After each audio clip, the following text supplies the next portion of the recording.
नीतीश की समृद्धि यात्रा, 20 साल का रिपोर्ट कार्ड, 2026 का पावर गेम। नमस्कार, आप देख रहे हैं कैपिटल टीवी बिहार। मैं हूं आपके साथ सृष्टि शाह। बिहार की राजनीति आज एक बार फिर से उस जगह पर खड़ी है जहां सत्ता, रणनीति और जनसभाओं के बीच ना दिखने वाला टकराव तेज हो चुका है। 2 दशक से भी ज्यादा समय तक राजनीतिक धरातल पर अपनी पकड़ बनाए रखने वाले नीतीश कुमार ने समृद्धि यात्रा के जरिए न सिर्फ प्रशासनिक ढांचा कसने की कोशिश की है, बल्कि ये संदेश देने की भी कोशिश की है कि वो अभी भी राजनीतिक तौर पर उतने ही सक्रिय और प्रभावशाली हैं जितने अपने शुरुआती सालों में थे।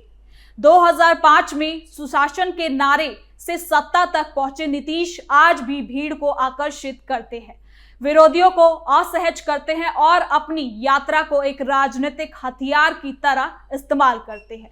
ये यात्रा सिर्फ सरकारी रिपोर्ट कार्ड नहीं, बल्कि ये साबित करने का मंच भी है कि नीतीश बिहार की राजनीति में अब भी बहुत ज्यादा जरूरी है। विपक्ष जहां इसे विदाई यात्रा बताकर हल्का करने की कोशिश में है, वहीं जनता के बीच कई जगह अपनी लोकप्रियता ने फिर से ये दिखा दिया कि बिहार में नीतीश का नाम आज भी भरोसे का प्रतीक है। प्रशासनिक बैठकों से लेकर सीधी जन सुनवाई तक हर जगह उनका तेवर साफ दिखता है कि बिहार में विकास का एजेंडा वो ही तय करेंगे। 2026 के राजनीतिक समीकरणों के बीच ये यात्रा एक बड़ा संकेत रही है। और हाँ, जहां नीतीश कुमार लड़ाई से पीछे हटने वाले नहीं, बल्कि मुकाबले को और ज्यादा तेज करने वाले नेता है। तो चलिए इस वीडियो में जरा विस्तार से जानते हैं नीतीश कुमार की समृद्धि यात्रा के बारे में।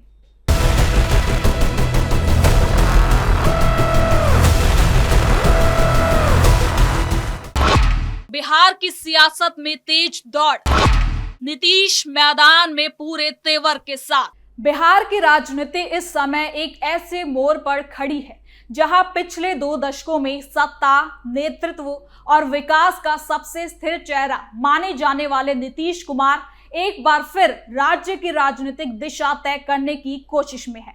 उनकी समृद्धि यात्रा, जिसे हाल ही में पूरे राज्य में बड़े स्तर पर आयोजित किया गया था, सिर्फ एक सरकारी दौरा नहीं, बल्कि बीते 20 सालों की राजनीतिक यात्रा का प्रतीकात्मक सार है। ये यात्रा नीतीश कुमार की उस सोच और रणनीति को दर्शाती है जिसमें प्रशासनिक कठोरता, विकास की निरंतरता और राजनीतिक जमीन का सूक्ष्म आकलन तीनों एक साथ चलते हैं। आपको बता दें कि 2005 में सत्ता में आने के बाद नीतीश कुमार ने शासन की शैली को लगातार यात्राओं के जरिए मजबूत किया। तब से आज तक अलग अलग मौकों पर उन्होंने करीब 16 बड़ी यात्राएं निकाली। हर यात्रा का उद्देश्य अलग था, कहीं विकास योजनाओं की समीक्षा, कहीं जनता से सीधा संवाद, कहीं केंद्र सरकार पर दबाव बनाने का प्रयास और कहीं चुनावी संदेश को मजबूत करना। लेकिन इन सभी यात्राओं का एक साझा संदेश रहा, बिहार बदला है और ये बदलाव दिखना चाहिए। उनकी शुरुआती राजनीतिक यात्राएं न्याय, विकास और अधिकार की मांग पर आधारित थी। 2005 की न्याय यात्रा से शुरू होकर 2009 की विकास यात्रा, 2011 की सेवा यात्रा, 2012 की अधिकार यात्रा और फिर निश्चय, समीक्षा और प्रगति यात्राएं। हर अभियान के केंद्र में जनता का जुड़ाव और सरकारी योजनाओं की जांच पड़ताल रही। नीतीश की राजनीति की यही वो शैली है जिसने उन्हें बिहार में सबसे लंबे समय तक टिके रहने वाले मुख्यमंत्रियों की सूची में पहुंचा दिया। साथ ही ये यात्रा नीतीश कुमार के लिए कैसे खास बनी, ये सब जानते हैं इस रिपोर्ट में। 2026 की समृद्धि यात्रा को इस पूरी श्रृंखला का सबसे बड़ी और निर्णायक यात्रा माना जा रहा है। ये यात्रा सिर्फ प्रोजेक्टों के उद्घाटन, शिलान्यास और निरीक्षण का औपचारिक कार्यक्रम नहीं, ये एक राजनीतिक संदेश लेकर निकली थी कि नीतीश कुमार अब भी मैदान में सक्रिय है, जनता से जुड़े हैं और बिहार के विकास मॉडल को फिर से केंद्र में स्थापित रखना चाहते हैं। इस यात्रा के दौरान उन्होंने 1800 करोड़ से भी ज्यादा की परियोजनाओं का शुभारंभ किया और निरीक्षण किया, जो राज्य के भौतिक और सामाजिक ढांचे को मजबूत करने की दिशा में महत्वपूर्ण माना जा रहा है। समृद्धि यात्रा ऐसे समय में शुरू हुई जब राजनीति में कई लोग उनकी भूमिका को सीमित मानते हैं। विपक्ष ने इसे विदाई यात्रा कहा, जबकि एनडीए समर्थकों ने इसे नई ऊर्जा और प्रशासनिक फोकस की वापसी बताया। आम लोगों में खास तौर पर पटना और नालंदा में एक अलग तरह का भावना है कि नीतीश कुमार भले ही दिल्ली की राजनीति में चर्चा में बन चुके हो या राज्यसभा भेजे जाने की खबरें गर्म हो रही हो, लेकिन जनता उन्हें अब भी बिहार का सुशासक मानती है। यात्रा के दौरान कुछ जिलों में जनसभाओं में लोगों ने खुलकर कहा कि नीतीश बिहार को छोड़कर कहीं ना जाए। ये भावुक अपील इस बात की ओर भी इशारा करती है कि 2 दशकों के शासन के बाद भी उनके प्रति एक खास भरोसा मौजूद है। हालांकि इस भरोसे के साथ आलोचनाओं की आवाज भी उतनी ही तेजी से सुनाई देती है। विपक्ष लगातार ये सवाल उठा रहा है कि क्या केवल यात्राओं से विकास का दावा साबित हो सकता है और क्या नीतीश ने अपने कार्यकाल में गठबंधन राजनीति के चलते प्रशासनिक ढांचा कमजोर नहीं किया। राजनीतिक जानकारों का मानना है कि यात्रा चुनावी राजनीति का हिस्सा भी है, क्योंकि अगले कुछ महीनों में बिहार की सियासत फिर से गर्म होने वाली है। 2025 में सत्ता परिवर्तन और गठबंधन बदलने के बाद नीतीश जिस तरह से एनडीए में लौटे, वो फैसले जितना राजनीतिक रूप से चौंकाने वाला था, उतना ही उनके लिए जोखिम भरा भी। अब ये यात्रा उनके प्रशासनिक अनुभव और राजनीतिक दृढ़ता को फिर से स्थापित करने का प्रयास माना जा रहा है। दूसरी ओर बिहार में बढ़ते राजनीतिक दबाव पर भी नीतीश की इस यात्रा के पीछे एक बड़ी वजह है। अलग अलग क्षेत्रों में जनता ने सड़कों, बिजली, पानी, शिक्षा और स्वास्थ्य के मुद्दों पर खुलकर सवाल उठाए। समृद्धि यात्रा के दौरान कई जगहों पर ऐसा देखा गया कि लोगों ने सीधे मुख्यमंत्री से शिकायत की। कहीं नल जल योजना में गड़बड़ी, कहीं खराब सड़कें, कहीं स्कूलों की दुर्दशा।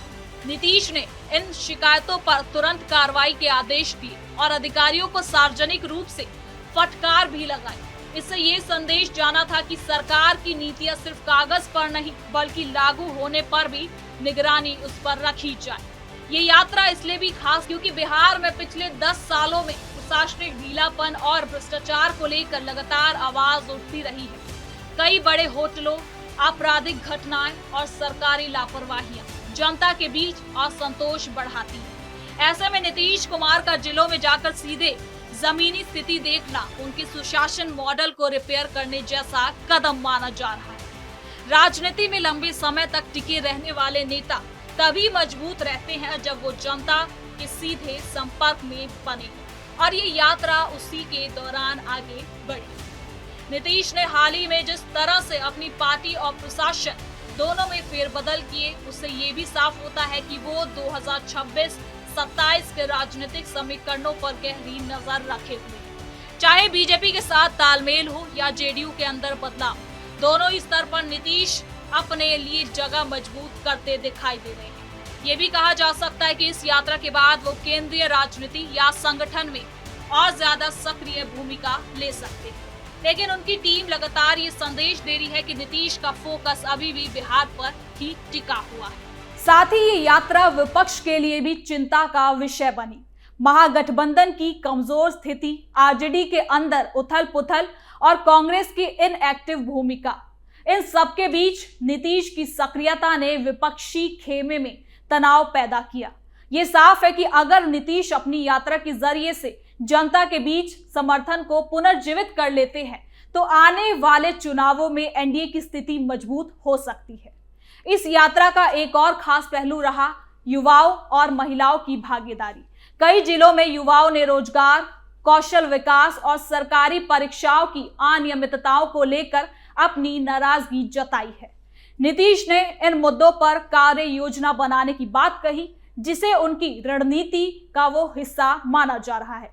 वहीं महिलाओं के समूहों ने आत्मनिर्भर बिहार अभियान और जीविका दीदी कार्यक्रम के विकास पर भी चर्चा किया। महिलाओं का बड़ा समर्थन हमेशा से जेडीयू की राजनीति की रीढ़ माना जाता है और ये यात्रा उसी आधार को मजबूत करने का एक अवसर भी बनी है। यानी कि समृद्धि यात्रा सिर्फ एक सरकारी कार्यक्रम नहीं थी, ये नीतीश कुमार की 20 साल की शासन शैली, राजनीतिक स्थिरता और विकास केंद्रित छवि का सार्वजनिक प्रदर्शन थे। इससे ये मैसेज जाता है कि नीतीश अभी भी बिहार की राजनीति में निर्णायक भूमिका निभाने के लिए बिल्कुल तैयार है। चाहे राष्ट्रीय राजनीति का दबाव कितना भी बढ़े, उन्होंने ये दिखा दिया है कि उनकी यात्राओं का पैटर्न सिर्फ चुनावी लाभ नहीं बल्कि एक प्रशासनिक उपकरण भी है जो उन्हें जनता के करीब रखता है। कुल मिलाकर आने वाले दिनों में बिहार की सियासत में कई मोड़ आएंगे।